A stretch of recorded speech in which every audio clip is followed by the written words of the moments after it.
한자가 우리 게 아니라고 생각하는 게 가장 큰 문제예요. 한자는 중국인들이 만든 게 아니라 우리 한국인들이 만들었다. 원래 있던 글자에다가 그 한이랑 갖다 붙여서 한자라고 쓰는 거예요. 원래 있던 글자는 언제 만들어진 거냐? 은나라 때 만들어진 거거든요. 은나라는 중국의 나라가 아니에요. 그런 식으로 우리가 잘못 알고 있는 역사가 300만 개도 더 됩니다.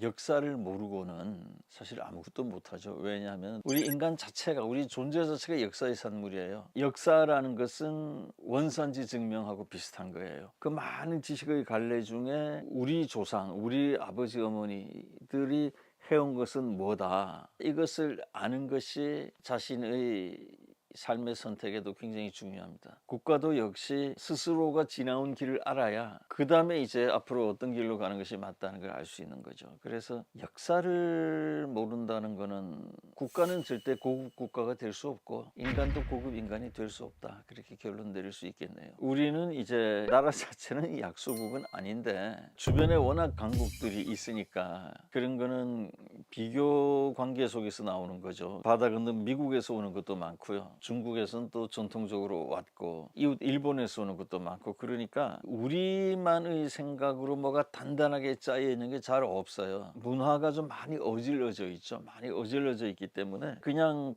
그렇게 살면 되지 않냐?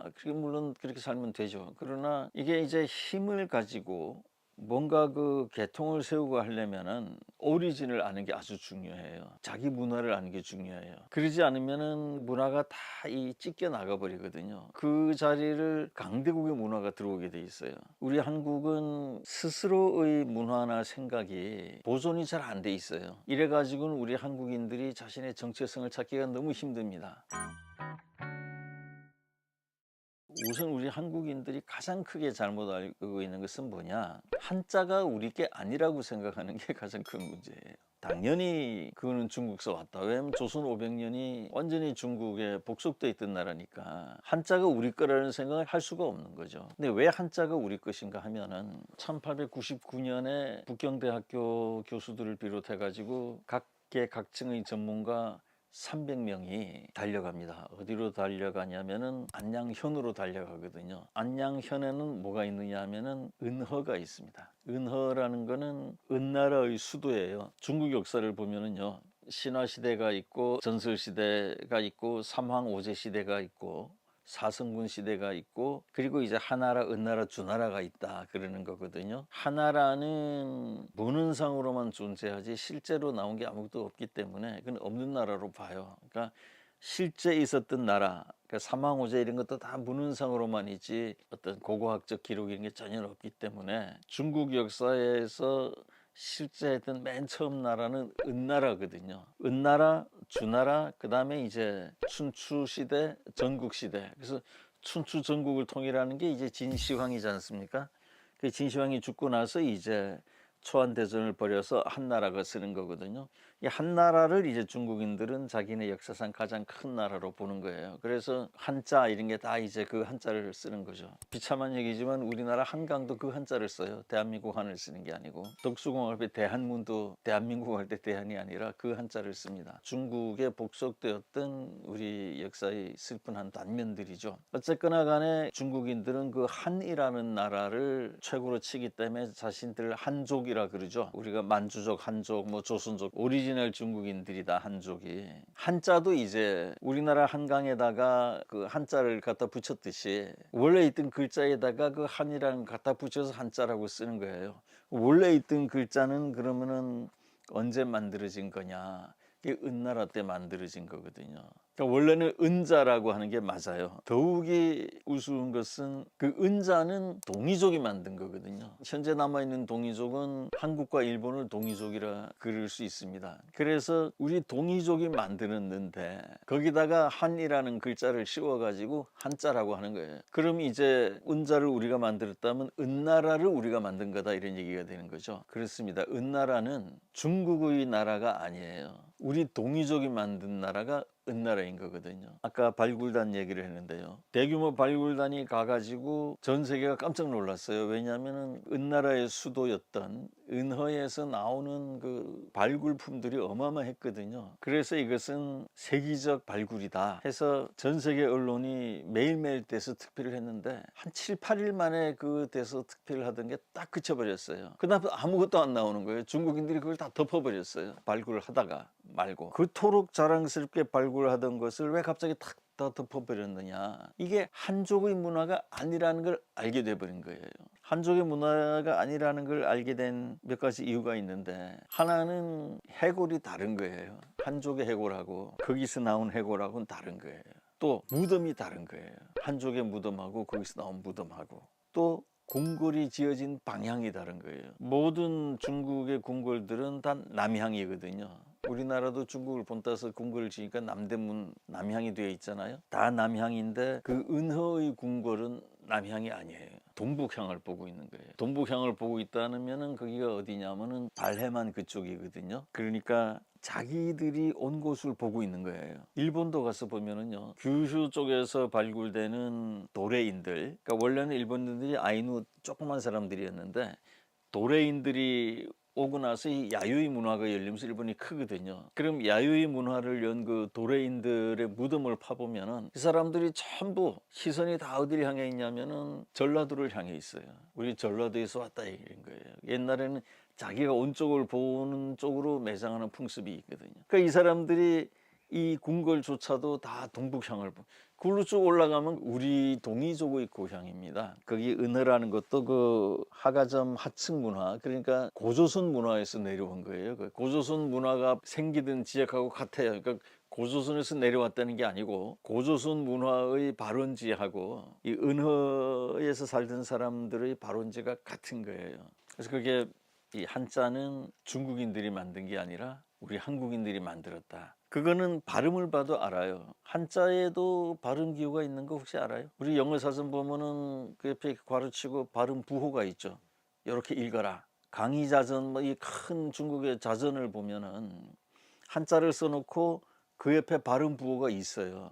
이대로 읽으라는 거예요. 사전에다 자전에 그렇게 나와 있어요. 근데 굉장히 그 놀라운 사실은 뭐냐면은 발음 부호대로 읽으라 하는 대로 읽으면은 다 한국말이 돼요. 백두산이라고 쓰고, 지금 백두산을 중국인들은 이제 바이또샨 그렇게 발음하거든요. 백두산을 백두산이라고 발음하는 중국인은 없잖아요. 백두산 써놓고 백두산이라고 발음하는 건 우리 한국인밖에 없거든요.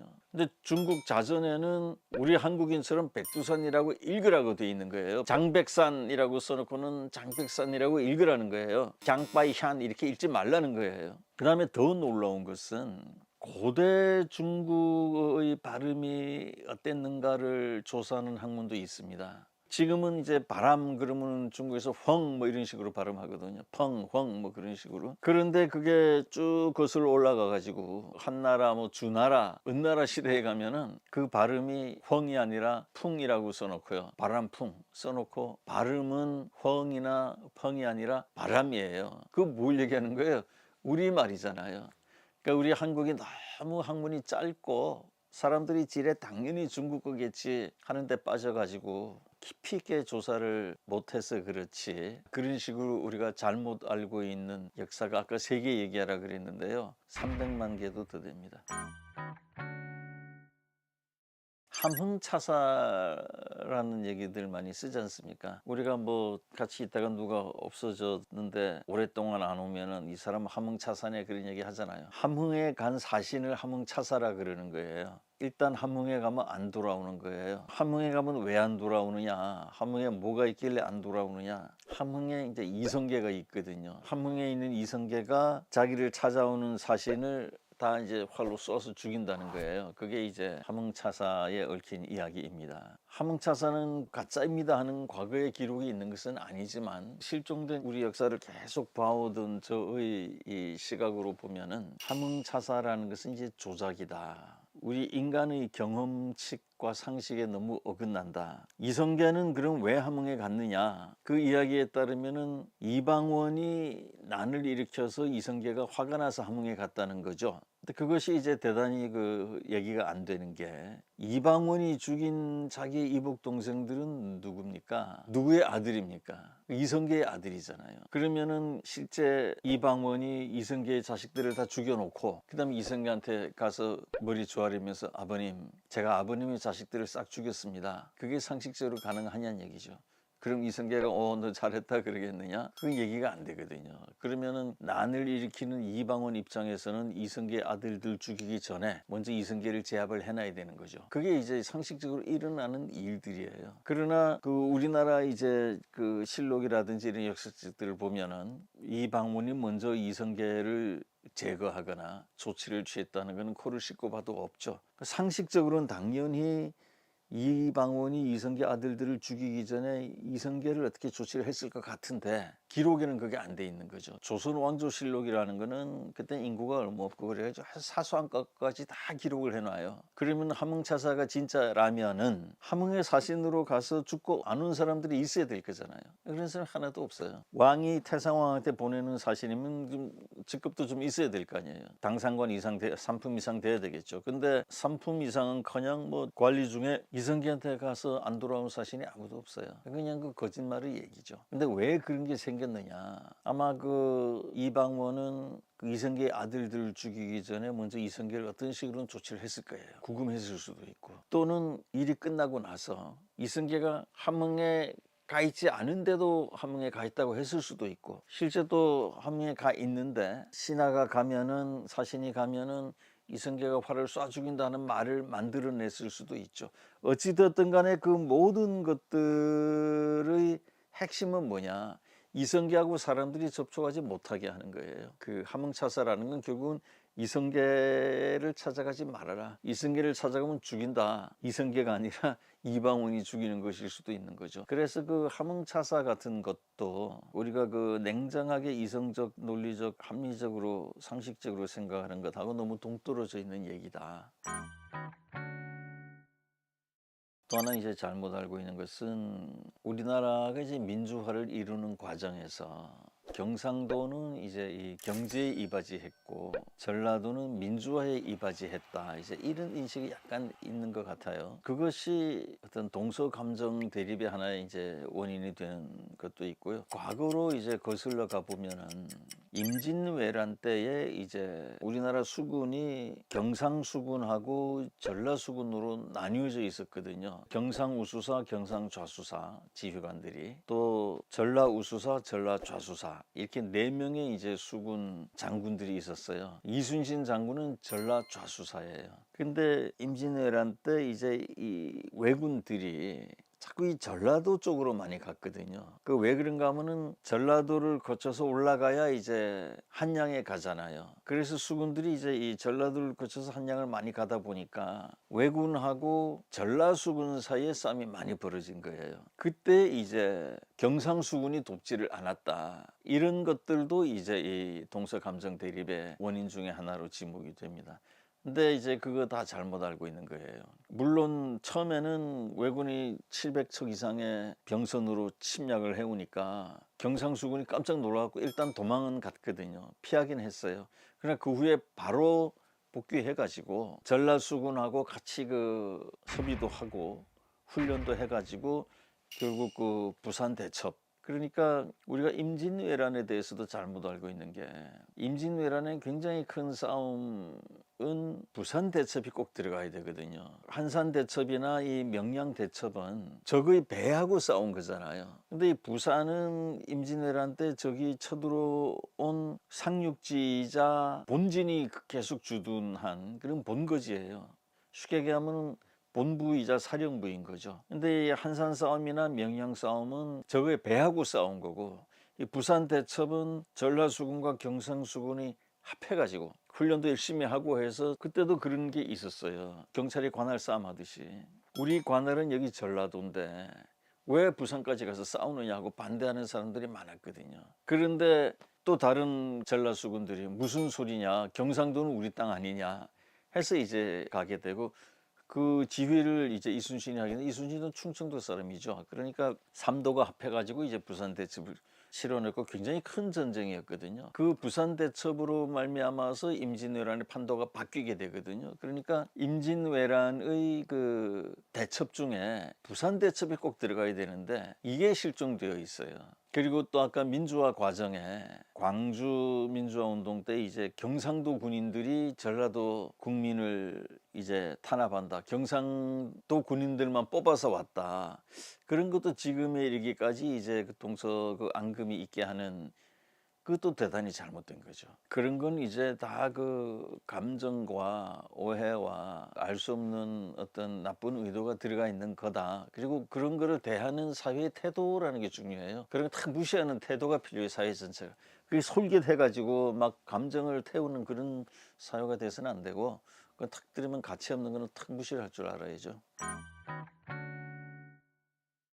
인문학은 뭔가 잘 돌아가는 것에 대해서 끊임없이 시비를 걸어대는 그런 학문이라고 볼 수가 있습니다. 그러니까 이 사회의 모든 학문들은 뭐가 좀 잘 되게 하려는 것들이거든요. 의학이든 공학이든 행정학이든 법학이든 상학이든 전부 어떻게 하면 사회를 좀 더 잘 돌아가게 능률 있게 인풋보다 아웃풋이 더 많게 하느냐 이런 건데 인문학은 정반대예요. 인문학은 거꾸로 잘 돌아가는 것에 대해서 시비를 거는 거죠. 왜 그렇게 잘 돌아가는 거지? 그렇게 잘 돌아가는데 무슨 문제는 없나? 그 잘 돌아가는 게 맞나? 이런 견해를 내놓는 거거든요. 그러니까 인문학은 그야말로 사람만 할 수 있는 거예요. 인간을 제외한 모든 생명체는 다 본능에 따라서만 살아요. 본능에 따라서 사니까 자연히 이기적이 되는 거죠. 그러니까 이기적이 되니까 오래 살고 건강하게 살고 풍족하게 살면 행복한 거죠.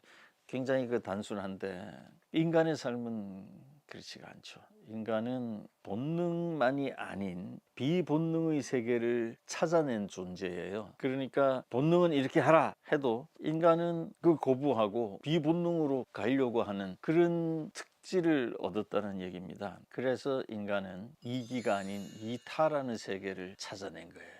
이타라는 거는 뭐냐면은 내가 이걸 하면 힘들고 불편하고 손해도 보고 심지어는 생명을 잃을 수도 있다. 하지만 내가 이걸 함으로 해서 누군가 내가 알지도 못하는 누군가가 행복해하고 안전해지고 즐거워한다면 그걸 하겠다는 거거든요. 이것이 우리 인간을 지금까지 끌고 온 원동력인 거죠. 그래서 이 인문학이라는 것은 의미를 따지는 겁니다. 결과를 따지는 게 아니고 그 풍성함을 마구 누리려고 하는 게 아니고 그 풍성함이 올바른 방법에 의해서 생겨난 거냐, 그 풍성함을 이루는 과정에서 소외된 사람은 없느냐, 그 풍성함이 생겨나는 과정에서 순수하고 올바른 인간의 본성이 왜곡된 건 없느냐 이런 걸 따지는 거기 때문에 굉장히 까다롭죠 일단. 그러나 그것이 있기 때문에 인간 누구나가 다 존엄성을 유지하면서 자유를 지향하면서 살 수가 있는 거거든요. 그래서 이 인문학이라는 것은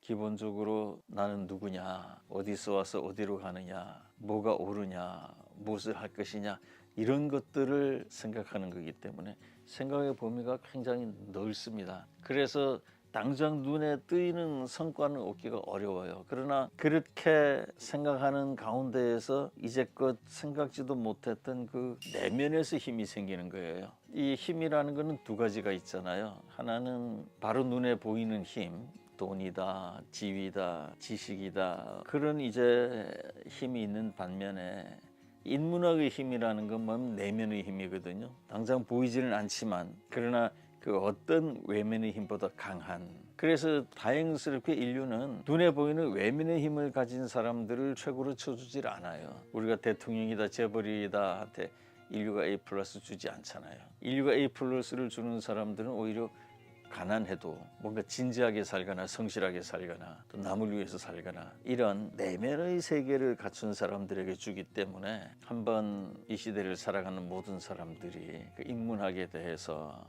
진지하게 생각하고 내면의 힘을 키우는 계기로 삼았으면 좋겠네요.